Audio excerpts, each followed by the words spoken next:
1893లో షికాగోలో జరిగినటువంటి world fair మీద Eric Larson ఒక బెస్ట్ సెల్లింగ్ బుక్ని రాశాడు. ఆ బుక్ పేరు the devil in the white city. దాంట్లో ఆ కాలంలో బ్రతికినటువంటి ఇద్దరు వ్యక్తుల జీవితాలు, ఆ జీవితం యొక్క ఫలాల గురించి ఎరిక్ రాయడం జరిగింది. మొదటి వ్యక్తి డానియల్ బర్న్హామ్. ఆయన గొప్ప ఆర్కిటెక్ట్గా పేరు గడించాడు. ఈ వరల్డ్ ఫెయిర్ వెనుక ఆయనే ప్రేరేపణ, ఆయనే ప్రముఖ పాత్రను పోషించాడు. సో ఆయన ఆ సందర్భాన్ని పురస్కరించుకొని సమాజానికి మేలు చేయాలనుకొని అన్నిటికీ వ్యతిరేకంగా కూడా చాలా గొప్ప నిర్మాణ కార్యక్రమాన్ని మొదలుపెట్టాడు. కన్స్ట్రక్షన్ వర్క్ని మొదలుపెట్టాడు. దాదాపు 200 గొప్ప బిల్డింగ్స్ని ఆ సమయంలో ఆయన కట్టించాడు. ఆ ప్రకారము ఆయన షికాగోకి, ప్రపంచానికి మరొక గొప్ప పేరును తీసుకుని వచ్చాడు. అప్పుడు అమెరికాలో ఉన్నటువంటి 65 మిలియన్లో ఈ ఫెయిర్ని చూడడానికి దాదాపు 27.5 మిలియన్, అంటే ఆల్మోస్ట్ సగము జనాభా వచ్చి చూసి వెళ్ళారు. అదంతా ప్రాముఖ్యతను సంతరించుకుంది. అదే సమయంలో మరొక వ్యక్తి ఉండేవాడు. అతని పేరు డాక్టర్ హెచ్హెచ్ హోమ్స్. ఇతడు ఒక సీరియల్ కిల్లర్. ఇతడు కూడా ఒక పొడవాటి 3 అంతస్తుల బిల్డింగ్ని కట్టించాడు. ఆ బిల్డింగ్లో సౌండ్ ప్రూఫ్ వాల్ట్ పెట్టాడు. దాంట్లో అనేక గ్యాస్ ఛాంబర్లను కట్టాడు. అండ్ స్పెషల్గా ఒక బయటికి శబ్దము అండ్ వాసన రాకుండా కాల్చేటువంటి ఒక ఫర్నెస్ని, మండే అగ్నిగుండాన్ని కూడా దాని లోపల తయారు చేశాడు. అండ్ దానికి ద వరల్డ్స్ ఫెయిర్ హోటల్, లేకపోతే మర్డర్ క్యాసల్ అని తర్వాత దాని గురించి చెప్పుకోవడం జరిగింది, పేరు పెట్టాడు. సో దాంట్లో ఒక లెక్క ప్రకారము 27 మంది పురుషులను, స్త్రీలను, చిన్న పిల్లలను అతడు చంపాడు. చంపి వారు నామరూపాలు లేకుండా పోయేటట్టు చేశాడు. నిజానికి తర్వాత ఇన్వెస్టిగేటర్స్ యొక్క ఇన్వెస్టిగేషన్లో తేలింది ఏంటంటే ఎక్కువ మందిని, 50 కన్నా ఎక్కువ మందిని ఇతడు అక్కడ మర్డర్ చేసి వారి రూపురేఖలు, నామరూపాలు లేకుండా చేసేసాడు అని వారు చెప్తారు.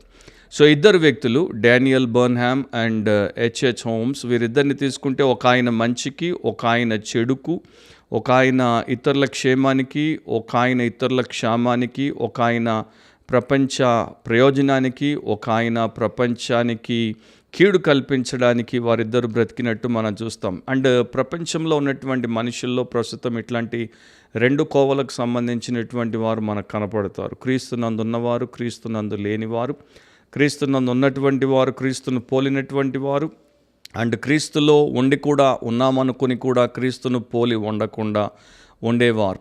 వీరిద్దరికి 2 వేరు కోరికలు ఉండేవి. అండ్ వీరిద్దరూ 2 వేరు దారులను ఎంచుకున్నారు. వీరిద్దరూ 2 రకాల గమ్యాలను చేరారు. అండ్ ఇద్దరు 2 రకాలుగా ప్రపంచం మీద వారి యొక్క ఇన్ఫ్లుయెన్స్ని, ప్రభావమును వేసి వెళ్ళిపోయారు. సో ఒక ఆయన మంచికి, ఒక ఆయన చెడుకు నమూనాలాగా, లేకపోతే మాదిరిలాగా, లేకపోతే ఎగ్జాంపుల్గా మిగిలిపోయారు. బిబ్లికలీ స్పీకింగ్, వాక్యానుసారంగా మాట్లాడితే అనే క్రిస్టియన్ పాడ్కాస్ట్కి మీలో ప్రతి ఒక్కరికి మన ప్రభు రక్షకుడు అయిన యేసుక్రీస్తు శ్రేష్ఠ నామమున శుభాలు అండ్ స్వాగతం. ఈరోజు మన ఎపిసోడ్లో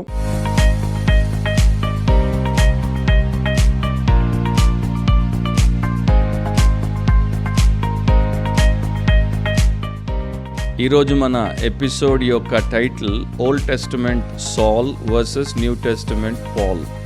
old testament Saul versus new testament Paul. పాత నిబంధన సౌలు వర్సెస్ క్రొత్త నిబంధన పౌలు. పాత నిబంధన సౌలు వర్సెస్ క్రొత్త నిబంధన పౌలు. ఆయన కూడా ఒకప్పుడు సౌలుగానే పిలువబడ్డాడు. తర్వాత అతనికి ఒక కారణం చేత పౌలు అని పేరు మార్చడం జరిగింది.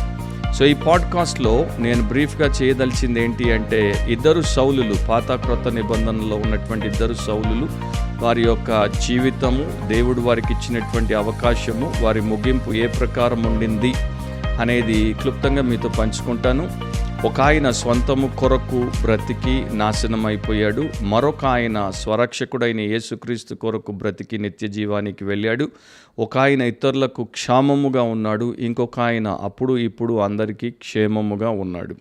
అండ్ మనం వేసుకోవాల్సినటువంటి ప్రశ్న ఏంటంటే, ఇలాంటి గంభీరమైనటువంటి సత్యాలను ఎదుర్కొన్నప్పుడు మనము ఎవరిని పోలి ఆలోచిస్తున్నాము, ఎవరిని పోలి జీవిస్తున్నాము, ఎవరిలాగా మనము భవిష్యత్తు వైపు నడిచిపోతున్నామనేది మనం చూసుకోవాలి. సో ఈరోజు పాడ్కాస్ట్లోనికి మనం వెళ్తే, మొదటి సమూయేలు 15వ అధ్యాయం 28వ వచనంలో, 1 Samuel 15:28లో ఇట్లా రాయబడింది. అప్పుడు సమూయేలు అతనితో ఇట్లనెను, నేడు యెహోవా ఇశ్రాయేలీయుల రాజ్యమును నీ చేతిలో నుండి లాగివేసి నీకంటే ఉత్తముడైన నీ పొరుగు వానికి దానిని అప్పగించి ఉన్నాడు. సౌలు దేవుడి చేత ఆజ్ఞాపించబడినప్పుడు దాన్ని పూర్తిగా నెరవేర్చకుండా దేవుడికి అవిధేయత చూపి దేవుడికి వ్యతిరేకముగా అక్రమార్కునిగా ప్రవర్తించి దేవుని ఉగ్రతకు గురై అతడు తన్ను తాను నాశనము చేసుకున్నాడు. సో దేవుడు అతనికి ఇచ్చినటువంటి రాజ్యాన్ని అతడి నుండి తిరిగి వెనక్కి తీసుకొని తన పొరుగువానికి ఆయన ఇచ్చేసాడు. మొదటి సమూయేలు 31:4 నుండి 6 వరకు చూస్తే, 1 Samuel 31:4-6లో, సున్నతి లేని వీరు వచ్చి నన్ను పొడిచి అపహాస్యము చేయకుండానట్లు నీ కత్తి దూసి దాని చేత నన్ను పొడువమని తన ఆయుధములను మోయువానితో చెప్పగా అతడు భయము చేత అలాగూ చెయ్యనొల్లకుండెను కనుక సౌలు తన కత్తి పట్టుకొని దాని మీద పడెను. సౌలు మరణమాయనని అతని ఆయుధములను మోయువాడు తానును తన కత్తి మీద పడి అతనితో కూడా మరణమాయను. ఈలాగున సౌలును అతని 3 కుమారులను అతని ఆయుధములను మోయువాడును అతని వారందరూ ఒక దినముననే మరణమైరి. సో సౌలు మరి చాలా దారుణమైనటువంటి మరణానికి గురి కావాల్సి వచ్చింది. అతని వారందరూ కూడా ఒకరోజు అంతమైపోవాల్సినటువంటి దుస్థితి పట్టింది. ఇప్పుడు క్రొత్త నిబంధనలో ఉన్నటువంటి సౌలు తర్వాత ఆయన పేరు పౌలుగా మారింది. అంటే గ్రీకుల కొరకు ఆయన పౌలుగా దేవుని చేత పిలువబడడం ప్రారంభమైంది ఒక ఉద్దేశాన్ని బట్టి. గలతీ 2:20లో మనం చూస్తే, నేను క్రీస్తుతో కూడా సిలువ వేయబడి ఉన్నాను, ఇకను జీవించువాడను నేను కాను, క్రీస్తే నా యందు జీవించుచున్నాడు. నేను ఇప్పుడు శరీరమందు జీవించుచున్న జీవితము నన్ను ప్రేమించి నా కొరకు తన్ను తాను అప్పగించుకున్న దేవుని కుమారుని అందలి విశ్వాసం వలన జీవించుచున్నాను. పౌలు ఆయన రహస్యము ఏమిటి, ఆయన ఆత్మీయ విజయము వెనుక ఉన్నటువంటి నిజమైనటువంటి సారము లేకపోతే బలం ఏమిటి అంటే, ఆయన క్రీస్తు యేసుతో కూడా సిలువ వేయబడి క్రీస్తునందున్నటువంటి విశ్వాసముతో జీవించి క్రీస్తు ద్వారా ఫలించాడు. అందుకని ఆయన అంతము చాలా శ్రేష్టంగా ఉంది. 2 తిమోతి 4వ అధ్యాయం 6 నుండి 8వ వచనం వరకు, నేను ఇప్పుడే పానార్పణముగా పోయబడుచున్నాను, నేను వెడలిపోవు కాలము సమీపమై ఉన్నది, మంచి పోరాటము పోరాడి తిని, నా పరుగు కడముట్టించి తిని, విశ్వాసము కాపాడుకొంటిని. ఇక మీదట నా కొరకు నీతి కిరీటం ఉంచబడి ఉన్నది, ఆ దినమందు నీతిగల న్యాయాధిపతి అయిన ప్రభువు అది నాకు మాత్రమే కాకుండా తన ప్రత్యక్షతను అపేక్షించు వారికి అందరికీ అనుగ్రహించును. సో ఆయన అపోస్తలుడైనటువంటి పౌలు ఎంత శ్రేష్టమైనటువంటి అద్భుతమైనటువంటి సాక్ష్యమును ముగింపులో ఇచ్చాడు. ఘన విజయమును సాధించి దేవుని యందు ఆయన గొప్పగా ఆయన సన్నిధానంలోనికి వెళ్ళిపోయేటువంటి పరిస్థితులను కల్పించుకున్నాడు. పాత నిబంధన రాజుగా సౌలు మనకు పరిచయం, క్రొత్త నిబంధన అపోస్తలుడిగా పౌలు మనకు పరిచయం. వేర్వేరు నిబంధనలు, వేరువేరు వ్యక్తులు, వ్యక్తిత్వాలు, ఇద్దరికీ దేవుడిచ్చినటువంటి పాత్రలు, ఇద్దరికీ దేవుడిచ్చినటువంటి పిలుపులు వేరువేరుగా ఉన్నప్పటికీ ఇద్దరి పట్ల దేవుడి అనుగ్రహం ఉండింది. ఇద్దరికీ దేవుడు అవకాశములనిచ్చాడు అండ్ ఇద్దరిని కూడా దేవుడు వాడుకోదలిచాడు. ఒక ఆయన వాడిపోయాడు, ఒక ఆయన వాడుకోబడ్డాడు. కారణం ఏంటంటే వారిద్దరు దేవుడితో వ్యవహరించినటువంటి తీరు. ఒకే పేరు, పాత నిబంధనలో సౌలు, క్రొత్త నిబంధనలో సౌలు. ఒకే పేరు కానీ ఒకే ప్రవృత్తి కాదు. ఒకే పిలుపు కానీ ఒకే పోకడ కాదు. సో ఇద్దరివి 2 ప్రవృత్తులు, 2 పోకడలు మనకి ఇక్కడ కనబడుతున్నాయి. ఇద్దరిది ఒకే గోత్రం కానీ ఒకే గుణము కాదు. ఇద్దరిది ఒకే దేశం కాకపోతే ఇద్దరిది ఒకే ధ్యేయము కాదు. శారీరకంగా చూస్తే రాజైన సౌలు పొడుగరి, అయితే అపోస్తలుడైనటువంటి పౌలు పొట్టి. ఆత్మీయంగా చూస్తే సౌలు మర్రిగుజ్జు, అపోస్తలుడైనటువంటి పౌలు ఒక గొప్ప ఆజానుబాహువు. సౌలు పిరికివాడు మరియు మంచిని ద్వేషించేటువంటి వ్యక్తి, కాకపోతే పౌలు పౌరుషము గలవాడు అండ్ మంచిని బహుగా ప్రేమించినటువంటి వ్యక్తి. సౌలు దేవునికి ఇష్టుడిగా ఉండి తరువాత విరోధిగా మారిపోయాడు.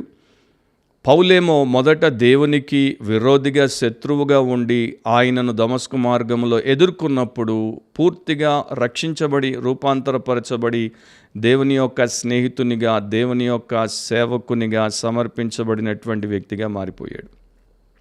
సౌలు ఇశ్రాయేలు యొక్క మొదటి రాజుగా చేయబడ్డాడు. పౌలు అన్యజనులకు దేవుని చేత అపోస్తలుడిగా నియమించబడ్డాడు. సౌలు అందరికీ బాసుగా వారి మీద ఆజమాయిషి చలాయించాడు. అయితే పౌలు యేసు బానిసగా అందరికీ నిజమైనటువంటి దాసుడిగా మారి సేవ చేశాడు. సౌలేమో శరీర సంబంధి, పౌలేమో ఆత్మ సంబంధి. సౌలేమో భూ సంబంధి, పౌలేమో పర సంబంధి. సౌలు ధర్మశాస్త్రానికి లోబడలేక దేవుడిచ్చినటువంటి కృపను పొందుకోలేక మరి హీనుడిగా మిగిలిపోయాడు. పౌలు ధర్మశాస్త్రం ప్రకారం ఆయన ఇచ్చినటువంటి సాక్ష్యంలో నిందారహితుడని ప్రకటించాడు. అంత మాత్రమే కాకుండా క్రీస్తు యేసు యొక్క కృపకు పాత్రుడై ఆ కృపా సువార్తను ప్రకటించుట కొరకు తన ప్రాణమును కూడా అర్పించేశాడు. సౌలు శరీర కార్యములలో దిట్ట, అయితే పౌలు ఆత్మ ఫలములలో మేటి. ఈ రెండు కూడా గలతీ పత్రికలో 5వ అధ్యాయంలో మనకు కనబడతాయి. శరీర కార్యములు ఏమిటో, ఆత్మ ఫలములు ఏమిటో. సౌలు అహంకారి, తొందరపాటుతనము గలవాడు, అసహనము కలిగినటువంటి వ్యక్తి. పౌలు వినయమనస్కుడు, నిదానించువాడు, దీర్ఘశాంతముతో దేవుని సేవించి సంఘమునకు గొప్ప క్షేమాన్ని కల్పించాడు. సౌలేమో దేవునికి అవిధేయుడు, పచ్చి వేషధారి. కానీ పౌలు దానికి భిన్నముగా మనకు కనబడతాడు. నాకు ఈ మాటలు చెప్తున్నప్పుడు సౌలు గురించి ఒక నిజంగా జరిగినటువంటి విషయం గుర్తుకొస్తుంది. చరిత్రలో ఓటమన్ ఎంపైర్ని దాదాపు 600 సంవత్సరాలు ఒక ఖలీఫ్, అంటే ఒకరి తర్వాత ఒకరు ఖలీఫ్ అంటే ఆ యొక్క రాజ్యానికి అధికారి లేకపోతే చక్రవర్తిగా ఉండి పరిపాలిస్తున్నప్పుడు ఆ యొక్క ఖలీఫులు వారి యొక్క ఆటోమన్ ఎంపైర్ని చాలా విస్తృతంగా పెంచుకుంటూ పోయారు. స్పెయిన్ నుండి ఇండియా వరకు దాన్ని వారు విస్తృతంగా పెంచేశారు. అట్లా వారి రాజ్యం పెరిగిపోయినప్పుడు వారు ఏం చేశారంటే అనేక భాగాలను వారు ఏర్పాటు చేసి ఒక్కొక్క భాగం మీద, ఒక్కొక్క దేశం లేక రాష్ట్రం మీద ఒక పరిపాలకుడిని వారు ఏర్పాటు చేశారు. మొదట్లో ఈ పాలకులందరూ కూడా ఖలీఫ్కి చాలా నమ్మకంగా ఉండేవారు, నిష్ఠతో ఉండేవారు. ఆయన మాట జవదాటకుండా వినేవారు. ఆయనకి సుంకము, పన్ను ప్రతి సంవత్సరం పంపేవారు. ఆయనకి బహుమానాలు ఇచ్చేవారు. అండ్ ఖలీఫ్ ఎట్లా ఉండేవాడంటే నచ్చిన వారిని ఉంచుకునేవాడు, నచ్చకపోతే వెంటనే వారిని తొలగించేసేవాడు. కానీ రాను ఏమైపోయిందంటే ఇట్లా రాజ్యం పెరిగిపోయిన తర్వాత, అనేకులు పాలకులు తయారైన తర్వాత వారు అటు పాలనలో అండ్ ధనాన్ని, అధికారాన్ని అనుభవించటంలో వారు అలవాటు పడిపోయిన తర్వాత మెల్లగా నామమాత్రానికే ఈ ఖలీఫ్కి విధేయత చూపించేటువంటి వ్యక్తులుగా ఉన్నారు. ఆయన అన్నిటిని చూడలేడు గనుక వారి ఇష్టానుసారంగా వారు కావాల్సింది చేసుకొని అవిధేయులుగా మారిపోయారు. ఖలీఫ్ పట్ల నమ్మక ద్రోహము చేయడం మొదలుపెట్టారు. అదే ప్రకారము ఈ సౌలును దేవుడు ఎన్నిక లేనివాడిగా ఉన్నప్పుడు ఎంపిక చేసి రాజుగా అభిషేకించి అతనికి గొప్ప స్థానాన్ని, అవకాశాన్ని ఇస్తే అతడు దేవుడి పట్ల అవిధేయుడిగా ఉండి వేషధారిగా మిగిలిపోయాడు. కానీ పౌలు దేవునికి విధేయుడు అండ్ యథార్థపరుడిగానే ఆయన్ని ఎదుర్కొన్న తర్వాత నుండి చివరి శ్వాస వరకు బ్రతికాడు. సౌలు పచ్చి పాపాత్ముడు, పౌలు పరమ పరిశుద్ధుడు. సౌలు మనుష్యులను సంతోషపరిచేటువంటి వాడు. కాకపోతే పౌలు దేవుని సంతోషపరచుటకే జీవించాడు. గలతీ పత్రికలో 1వ అధ్యాయం 10వ వచనంలో, ఇప్పుడు నేను మనుషుల దయను సంపాదించుకొన జూచుచున్నానా, దేవుని దయను సంపాదించుకొన జూచుచున్నానా, నేను మనుషులను సంతోషపెట్టగోరుచున్నానా, నేను ఇప్పటికీ మనుషులను సంతోషపెట్టువాడినైతే క్రీస్తు దాసుడను కాకయే పోవుదును. సో దేవుడు ఒక్కడే పరిపూర్ణుడు, దేవుడి చిత్తమే శ్రేష్టము, సంపూర్ణము కనుక ఆయనను మాత్రమే, ఆయన వాక్యాన్ని గైకొని సంతోషపరచుటకు అపోస్తలులైనటువంటి పౌలు తన జీవితాన్ని సమర్పించుకొని ఆ ప్రకారం జీవించాడు. సౌలు దేవుని నామమునకు గొప్ప దూషణ తెచ్చాడు. పౌలు దేవుని నామమునకు ఘనమైనటువంటి కీర్తిని, మహిమను, ప్రతిష్టను తెచ్చాడు. అండ్ ఆయన జీవితాశయం ఏంటి? ఫిలిప్పీలకు రాసినప్పుడు 1:19 చివరి భాగంలో, నా బ్రతుకు మూలముగానైనను సరే, చావు మూలముగానైనను సరే, క్రీస్తు నా శరీరమందు ఘనపరచబడవలెనని. సో క్రీస్తును తన జీవితంలో బ్రతుకున్న చనిపోయిన ఘనపరచాలి, క్రీస్తును హెచ్చించాలి, క్రీస్తును మహిమపరచాలి, క్రీస్తును అందరికీ మరి గొప్ప దేవునిగా, రక్షకునిగా, మహోన్నతునిగా చూపించాలి అనేటువంటి తపన తాపత్రయంతో అపోస్తలుడైనటువంటి పౌలు బ్రతికాడు. సౌలు స్వార్థముతో ఇతరులది లాక్కున్నాడు, కానీ పౌలు నిస్వార్థమైనటువంటి వ్యక్తిత్వముతో తన జీవితాన్ని, తనకున్న సమస్తాన్ని ఇతరుల ప్రయోజనం కోసము ఆయన ఖర్చు పెట్టేశాడు, ధారపోసేసాడు. సౌలు దేవుని రాజ్యానికి, చిత్తానికి బొత్తిగా ఉపయోగపడలేదు. పౌలు అమితముగా అటు దేవుని రాజ్యానికి, ఇటు దేవుని చిత్తానికి ఉపయోగపడ్డాడు. సౌలు దేవుడు తనకిచ్చినటువంటి లోక రాజ్యాన్ని కూడా కోల్పోయాడు. పౌలు దేవుడు ఇచ్చినటువంటి రాజ్యంలో ప్రవేశించి ఇంకా అనేకులను దానిలోనికి ప్రవేశపెట్టినట్లు వాడబడ్డాడు. సౌలు దుష్టుడు, పౌలు ధన్యుడు. సౌలు పసలేని పొట్టు, పౌలు పచ్చని ఫలములతో నిండుకున్నటువంటి చెట్టు. 1 కీర్తన ప్రకారం చెప్పాలంటే సౌలు చంపబడ్డాడు, పౌలు క్రీస్తు నామము కొరకు హతసాక్షి అయ్యాడు. సో సౌలు తన పాత్ర, పిలుపులో ఆ రెండింటి విషయంలో అతడు విఫలమైపోయాడు. పౌలు తన పాత్ర, పిలుపు ఆ రెండింటిలో కూడా సఫలమయ్యాడు. సౌలు అండ్ పౌలు మధ్యలో ఇంకా మనం అట్లా ధ్యానిస్తూ పోతే ఎన్నో వ్యత్యాసాలు మనకు కనబడతాయి. అయితే ముఖ్యమైనటువంటి విషయం ఏంటంటే, మనము ఎవరిని పోలి ఉన్నాం. పాత నిబంధన చదివినప్పుడు సౌలును, క్రొత్త నిబంధన చదివినప్పుడు పౌలును, ఇద్దరిని దేవుడు మన ముందు పెట్టాడు. ఇద్దరి జీవితాలు, ఇద్దరి యొక్క ప్రయత్నాలు, ఫలితాలు, ముగింపు అంతా దేవుడు మన ముందు పెట్టాడు. మనము ఎవరిని పోలి ఉన్నాం, మన ఆలోచన విధానం ఎవరిని పోలి ఉంది, మన ఆశయాలు ఎవరిని పోలి ఉన్నాయి, మన యొక్క జీవితాన్ని మనము ఎవరిలాగా జీవిస్తున్నాం. ఓల్డ్ టెస్టమెంట్ సాల్ లాగానా, లేకపోతే న్యూ టెస్టమెంట్ పాల్ లాగానా, పాత నిబంధన సౌలులాగా లేక క్రొత్త నిబంధన పౌలులాగా?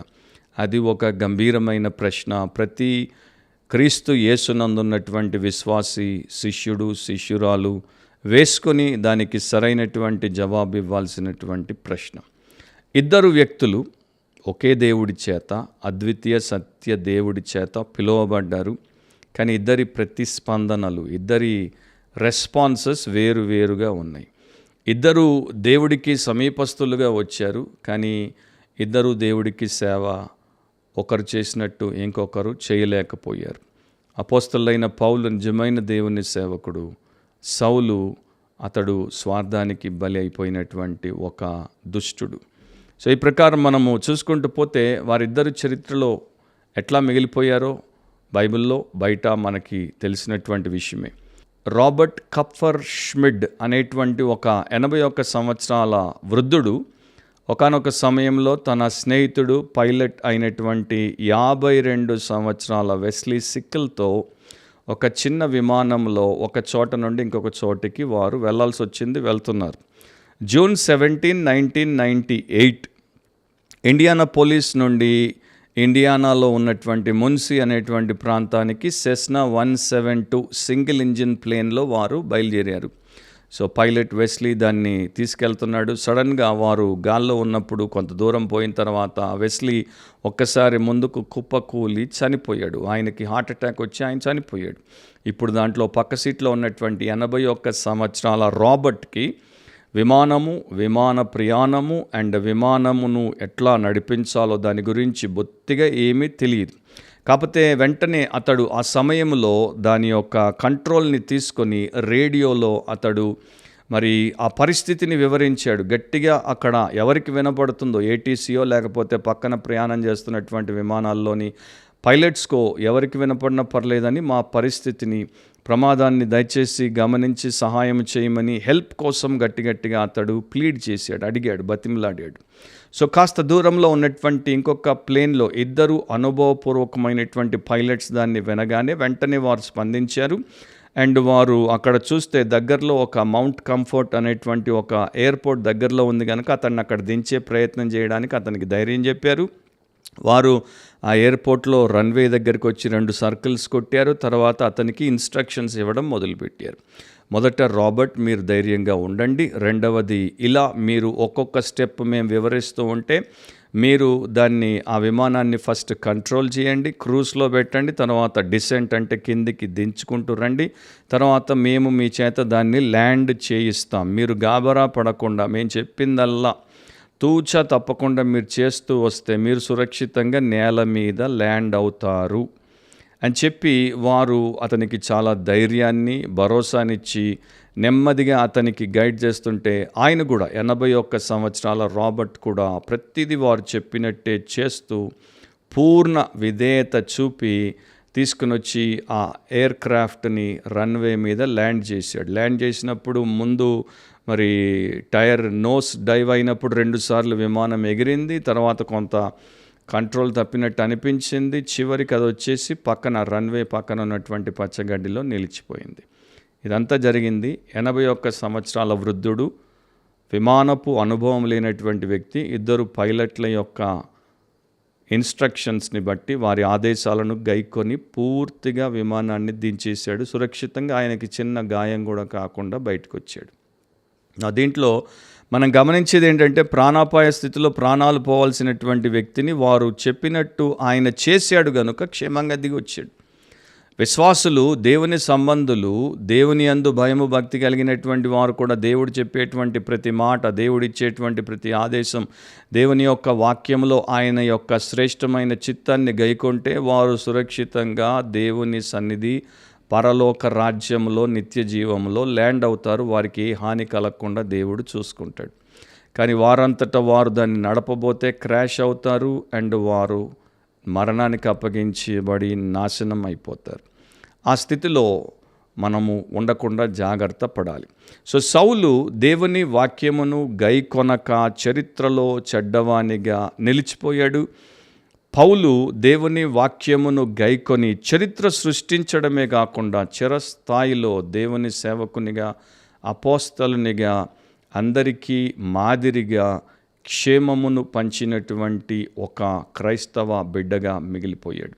మనము ఎలా మిగిలిపోవాలి అన్నది మన ఆలోచన అండ్ మన ఆశయము అండ్ మనము దేవుడికి చేసుకునేటువంటి అంకితం మీదే ఆధారపడింది. సో ఆ ప్రకారము మనలో ప్రతి ఒక్కరూ మొదట ప్రభు అయిన యేసుక్రీస్తునందు విశ్వాసం ఉంచాలి. పరిపూర్ణముగా ఆయనను మాత్రమే మన పాప క్షమాపణ, ఆత్మరక్షణ, నిత్య జీవ ప్రాప్తి కొరకు నమ్మాలి. మనల్ని కానీ మరి దేనిని కానీ ఎవరిని కానీ నమ్మకూడదు. యేసుక్రీస్తును మాత్రమే నమ్మాలి. రెండవది, ఆయన యందు మనము ఆయనకు వ్యతిరేకంగా చేసిన సమస్త విధములైనటువంటి పాపములను, నేరములను, ఘోరములను, దోషములను, నీచకృత్యములను బట్టి ఆయన ఎదుట వాటిని ఒప్పుకొని వాటి విషయమై పశ్చాత్తాపపడి వాటిని విడిచి క్షమాపణ కోరుకుని శుద్ధి చేయబడాలి. మరలా వాటి వైపు తిరగకుండా ఆయనకి మన జీవితాన్ని సమర్పించుకోవాలి. ఆ ప్రకారం రక్షించబడిన ప్రతి ఒక్కరు ఆయనలాగా ఆయన పోలికలోనికి రూపాంతరపరచబడితే మనలో ఏ ఒక్కరూ పాత నిబంధన సౌలులాగా చెడి పడిపోరు. మనలో ప్రతి ఒక్కరూ అపోస్తలుడైన పౌలులాగా, క్రొత్త నిబంధన పౌలులాగా దేవుణ్ణి గణపరుస్తారు, ఇతరులకు దీవెనకరంగా. అండ్ మనము క్షేమంలో దేవుని నిత్య సన్నిధానంలో మిగిలి ఉంటాం. అలాంటి కృప దేవుడు మీలో ప్రతి ఒక్కరికి అనుగ్రహించునుగాక. మీకు, మీ కుటుంబానికి, మీ సంఘానికి దేవుడు అలాంటి కార్యమును చేసి దీవెన అనుగ్రహించునుగాక. మరోసారి బిబ్లికలీ స్పీకింగ్, వాక్యానుసారంగా మాట్లాడితే అనే క్రిస్టియన్ పాడ్కాస్ట్లో ప్రభు మనల్ని కలిపేంత వరకు మర్చిపోకండి. వాక్యానుసారంగా ఆలోచించండి, వాక్యానుసారంగా కోరుకోండి, వాక్యానుసారంగా మాట్లాడండి, వాక్యానుసారంగా ప్రవర్తించండి, వాక్యానుసారంగా జీవించండి. ధన్యులవ్వండి. God bless you all. See you soon. Amen.